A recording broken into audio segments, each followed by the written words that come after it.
ಪ್ರೇಮಿಗಳ ನಡುವೆ ಮಧ್ಯಸ್ಥಿಕೆ ಮಾಡಬೇಡ ಅಂದಿದ್ದಕ್ಕೆ ಮಹಿಳೆ ಆತ್ಮಹತ್ಯೆ ಮಾಡಿಕೊಂಡಿದ್ದಾರೆ. ಪತಿ ಬುದ್ಧಿ ಹೇಳಿರೋದಷ್ಟೇ ಪತ್ನಿಗೆ, ಪ್ರೇಮಿಗಳ ಮಧ್ಯೆ ಮಧ್ಯಸ್ಥಿಕೆ ಮಾಡೋದಕ್ಕೆ ಹೋಗಬೇಡ ಅಂತ. ಪತ್ನಿ ಮನೆಯಲ್ಲೇ ನೇಣಿಗೆ ಶರಣಾಗಿದ್ದಾರೆ. 25 ವರ್ಷದ ವರಲಕ್ಷ್ಮಿ ನೇಣಿಗೆ ಶರಣಾಗಿರುವಂತ ಮಹಿಳೆ. ಚಿಕ್ಕಬಳ್ಳಾಪುರ ತಾಲೂಕಿನ ಚೊಕ್ಕನಹಳ್ಳಿಯಲ್ಲಿ ನಡೆದಿರೋ ಘಟನೆ ಇದು. ಸ್ನೇಹಿತೆ ಶ್ರಾವಣಿ ಪ್ರೀತಿಗೆ ವರಲಕ್ಷ್ಮಿ ಸಹಾಯ ಮಾಡ್ತಿದ್ರಂತೆ. ಪ್ರೀತಿ ಪ್ರೇಮದ ವಿಚಾರದಲ್ಲಿ ಮಧ್ಯಸ್ಥಿಕೆ ವಹಿಸಬೇಡ ಅಂತ ಪತಿ ಬುದ್ಧಿ ಹೇಳಿದಾರಷ್ಟೇ. ಇದೇ ವಿಚಾರಕ್ಕೆ ಪತಿ ಪತ್ನಿ ನಡುವೆ ಪದೇ ಪದೇ ಗಲಾಟೆ ಆಗಿತ್ತಂತೆ. ಗಲಾಟೆ ಬಳಿಕ ವರಲಕ್ಷ್ಮಿ ನೇಣಿಗೆ ಶರಣಾಗಿದ್ದಾರೆ ಅನ್ನೋ ಆರೋಪ ಕೇಳಿ ಬರ್ತಾ ಇದೆ. ಆದರೆ ವರಲಕ್ಷ್ಮಿ ಪೋಷಕರು ಪತಿ ವಿರುದ್ಧ ಹತ್ಯೆಯ ಆರೋಪ ಮಾಡ್ತಿದ್ದಾರೆ. ಪತಿಯೇ ಕೊಂದಿದ್ದಾನೆ ಅಂತ ಆರೋಪ ಮಾಡ್ತಿದ್ದಾರೆ. ಪತಿ ಗಂಗರಾಜು ವಿರುದ್ಧ ಕೊಲೆಯ ಆರೋಪ ಮಾಡಿದ್ದಾರೆ. ಕೊಲೆ ಮಾಡಿ ಅದಾದ್ಮೇಲೆ ಆತ್ಮಹತ್ಯೆ ಅಂತ ಬಿಂಬಿಸೋದಕ್ಕೆ ನೇಣು ಹಾಕಿರೋದು ಅಂತ ಪತಿ ಗಂಗರಾಜು ತಂದೆ ಮತ್ತು ತಾಯಿ ವಿರುದ್ಧ ಆರೋಪ ಕೇಳಿ ಬರ್ತಾ ಇದೆ. ಪೊಲೀಸರು ತೋರಿಸಿಲ್ಲ, ಕಟ್ಟಿ ಅವ್ರ ಹತ್ರ ಇರ್ತದಲ್ಲ.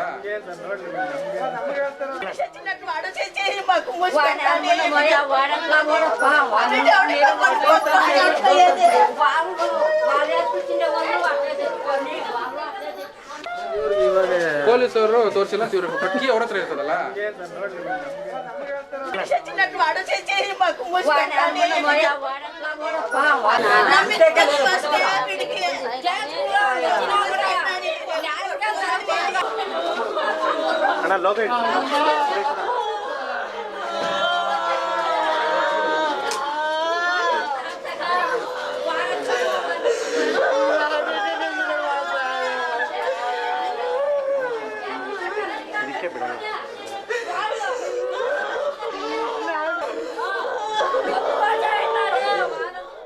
ಒಂದಿನ ಕೂಡ ಒಂದು 10 ನಿಮಿಷ ಕಾಯಿಲೆ ಬಂದಿಲ್ಲ, ಇಲ್ಲಾಂದರೆ ಜ್ವರ ಬಂದಿಲ್ಲ, ತಲೆನೋವು ಅಂತ ಹೇಳಿಲ್ಲ.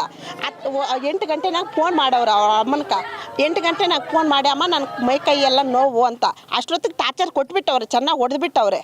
ಅದಕ್ಕೆ ಸರಿ ಅಮ್ಮ ಬೆಳಿಗ್ಗೆ ಹಾಸ್ಪಿಟ್ಲಿಗೆ ತೋರಿಸ್ತೀವಿ ಅನ್ನೋಷ್ಟೊತ್ತಿಗೆ ಮತ್ತೆ 12 ಗಂಟೆಗೆಲ್ಲ ಹಿಂಗಾಗಿದೆ ಅಂದರೆ ಅದಕ್ಕೆ ಪೊಲೀಸವ್ರು ತಾನೇ ಆಕ್ಷನ್ ತೊಗೋಬೇಕಾಗಿರೋದು. ಇವರೇ ಏನಕ್ಕೆ ಹಾಸ್ಪಿಟ್ಲಿಗೆ ಎತ್ಕೊಬಂದರು, ಟ್ರೀಟ್ಮೆಂಟ್ ಯಾರು ಮಾಡಿದ್ರು, ನಮ್ಗೆ ಅದೇ ನ್ಯಾಯ ಬೇಕಾಗಿರೋದು ಇವಾಗ.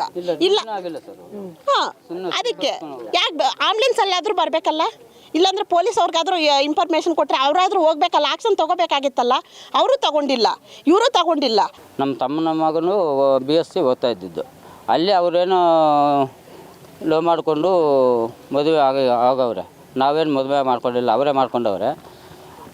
ಒಂದು 6 ತಿಂಗಳು ಚೆನ್ನಾಗಿದ್ರಂತೆ. ಮತ್ತು ಅವರಿಗೆ ದಿನ ಟಾರ್ಚರು. ನಿಮ್ಮ ಮನೆಯಿಂದ ಏನು ಎತ್ಕೊಂಡು ಬಂದಿದ್ದೀರಿ, ಹೋಗು ಖರ್ಚಿಗೆ ಎತ್ಕೊಂಡು ಹೋಗು. ಅವ್ರ ಅಮ್ಮನೂ ಅಂತೆ, ಅವರು ಅಪ್ಪನೂ ಅಂತೆ ಅಂತ ಅವರೆಲ್ಲ ಮಾತಾಡ್ತಾ ಇದ್ರಂತೆ. ಅದು ನಮ್ಗೆ ಗೊತ್ತಿಲ್ಲ. ನಮ್ಮ ಹೆಂಗಸರು ಅವ್ರಿಗೆ ಗೊತ್ತಾಗಿದೆ ಅದಷ್ಟು. ನಮಗೂ ಗಂಡಸರಿಗೆ ಯಾರಿಗೂ ಗೊತ್ತಾಗಿಸಿಲ್ಲ ಅವರು. ಆ ಥರ ಮಾಡೋರು ಸರ್. ಡೀಟೇಲ್ಸ್ ಕೊಡ್ತಾರೆ ನಮ್ಮ ಪ್ರತಿನಿಧಿ ಭೀಮಪ್ಪ. ಈಗ ಒಂದು ಕಡೆ ಆತ್ಮಹತ್ಯೆ ಅಂತಾರೆ ಕುಟುಂಬಸ್ಥರು, ಕೊಲೆಯನ್ನು ಆರೋಪ ಮಾಡ್ತಿದ್ದಾರೆ. ಪ್ರಾಥಮಿಕವಾಗಿ ಏನಾದರೂ ತಿಳಿದು ಬರ್ತಾ ಇದೆಯಾ? ಹೌದು, ಚಿಕ್ಕಬಳ್ಳಾಪುರ ತಾಲೂಕಿನ ಚೊಕ್ಕನಹಳ್ಳಿ ಅಂತ ಗ್ರಾಮದಲ್ಲಿ ಈ ಬಾಗೇಪಲ್ಲಿ ಮೂಲದ ವರಲಕ್ಷ್ಮಿ ಅಂತಕ್ಕಂಥವ್ರು ಮತ್ತೆ ಈ ಚೊಕ್ಕನಹಳ್ಳಿ ನಿವಾಸಿ ಗಂಗರಾಜ್ ಅಂತಕ್ಕಂಥವ್ರು ಜಸ್ಟ್ 2 ವರ್ಷಗಳ ಹಿಂದೆ ಅಷ್ಟೇ ಒಂದು ಪ್ರೀತಿಸಿ 2 ಮನೆಯವರ ಆಟಕ್ಕೆ ಬಿದ್ದು ಮದುವೆ ಮಾಡ್ಕೊಂಡಿದ್ರು. ಆಗ ಆ ಮದುವೆ ಮಾಡ್ಕೊಂಡ ಪ್ರೀತಿ ಈಗ 2 ವರ್ಷದಲ್ಲಿ ಅಂತ್ಯ ಆಗಿದೆ ಅಂತ ಹೇಳ್ಬೋದು.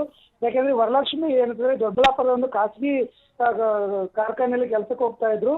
ಹಾಗೆ ಹೋಗಿ ಬರ್ಬೇಕಾದ್ರೆ ಅಲ್ಲಿ ಶ್ರಾವಣಿ ಅಂತಕ್ಕಂಥವ್ರ ಪರಿಚಯ ಆಗಿದೆ. ಶ್ರಾವಣಿಯ ಪ್ರೇಕರ ಈ ಒಂದು ವರಲಕ್ಷ್ಮಿ ಫೋನ್ ನಿಂದ ಮಾತಾಡ್ತಾ ಇದ್ದಂತೆ. ಇದನ್ನ ಕೇಳಿಸ್ಕೊಂಡಂತ ಯಾರು ವರಲಕ್ಷ್ಮಿ ಗಂಗರಾಜು ಅಬ್ಜೆಕ್ಷನ್ ಮಾಡಿದ್ರೆ ಆ ಒಂದು ಸಂದರ್ಭದಲ್ಲಿ ಇಬ್ಬರ ಮಧ್ಯೆ ವಾಗ್ವಾದ ಆಗಿ ಗಲಾಟೆ ಆಗಿದೆ. ಇದೇ ವಿಚಾರಕ್ಕೆ ಮನಸ್ತಾಪ ಆಗಿತ್ತು.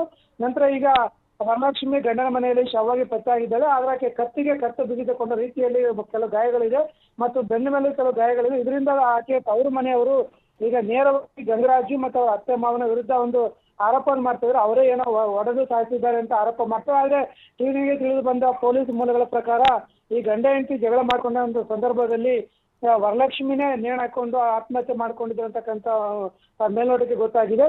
ಸದ್ಯಕ್ಕೆ ಗುಡಿಬಂಡೆ ಠಾಣೆ ಪೊಲೀಸರು ಮತ್ತು ತರಸಿನ ಠಾಣಾ ಪೊಲೀಸರು ಪ್ರಕರಣ ದಾಖಲಿಸಿಕೊಂಡು ಒಂದು ತನಿಖೆ ನಡೆಸಿದ್ದಾರೆ. ತನಿಖೆಯಲ್ಲಿ ಸತ್ಯಾಸತ್ಯ ಗೊತ್ತಾಗಬೇಕಿದೆ. Vijay, thank you Bhimappa.